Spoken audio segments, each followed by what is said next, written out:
दोस्तों, हमें मजाक भी सोच समझकर करना चाहिए, क्योंकि कभी कभी ऐसा भी होता है कि हमारा ही मजाक हमारे ऊपर बहुत हावी हो जाता है। कहानियों की पोटली में आज की कहानी इसी वाक्य से जुड़ी है। कहानी का शीर्षक है भेड़िया आया, भेड़िया आया। एक गांव में एक लड़का रहता था जो कि बहुत शरारती था। वो दिन भर गांव वालों को परेशान करता, मजे करता, खेलता कूदता। उसका मन केवल उन्हीं चीजों में लगता था। आए दिन उसके घर पर कोई ना कोई शिकायत लेकर पहुंच ही जाता और उसे बहुत डांट डपट पड़ती। एक दिन उसके पिता ने उससे कहा कि बेटा, अब तुम बहुत बड़े हो गए हो, इतने बड़े कि भेड़ों की देखभाल बहुत अच्छे से कर सकते हो।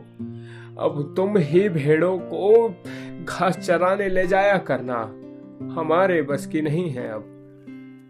लड़का बिना मन के हर दिन वो भेड़ों को घास चराने के लिए ले जाता और उन पर निगरानी रखता। देखते ही देखते भेड़े बड़े हो गए और उनका ऊन भी बहुत घना हो गया। परंतु वो लड़का दुखी था। वो इन उबाऊ भेड़ों पर नजर नहीं रखना चाहता था। उसे भागना था, जी भर के खेलना था, मस्ती करनी थी, लोगों को परेशान करना था। इसीलिए उसने कुछ मजेदार करने का फैसला किया। एक दिन वो चिल्लाने लगा, भेड़िया भेड़िया। इससे पहले कि भेड़िया किसी भेड़ को खा जाए, उसे भगाने के लिए पूरा गांव पत्थरों के साथ दौड़ता हुआ वहां पहुंचा। जब उन्होंने देखा कि वहां कोई भेड़िया ही नहीं है, तब वो उसे डांटते फटकारते हुए वहां से निकल गए कि कैसे ये उन लोगों का समय बर्बाद कर रहा था और बिना वजह के उन्हें डरा रहा था।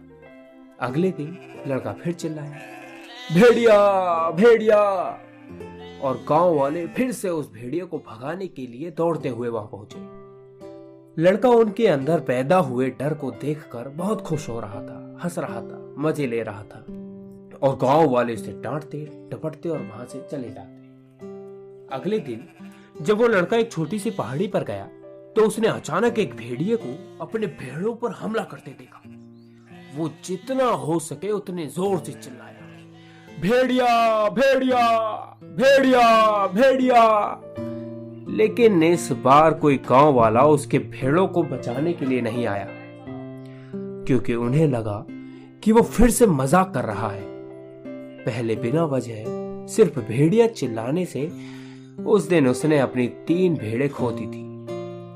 दोस्तों, इस कहानी से हमें ये शिक्षा मिलती है कि लोगों का ध्यान आकर्षित करने और अपने मनोरंजन करने के लिए कहानियां ना बनाएं, क्योंकि ऐसा करने से जब आपको वाकई में जरूरत होगी तब आपकी मदद करने के लिए कोई भी नहीं आएगा। इसीलिए मजाक करें, लेकिन सोच समझ करें।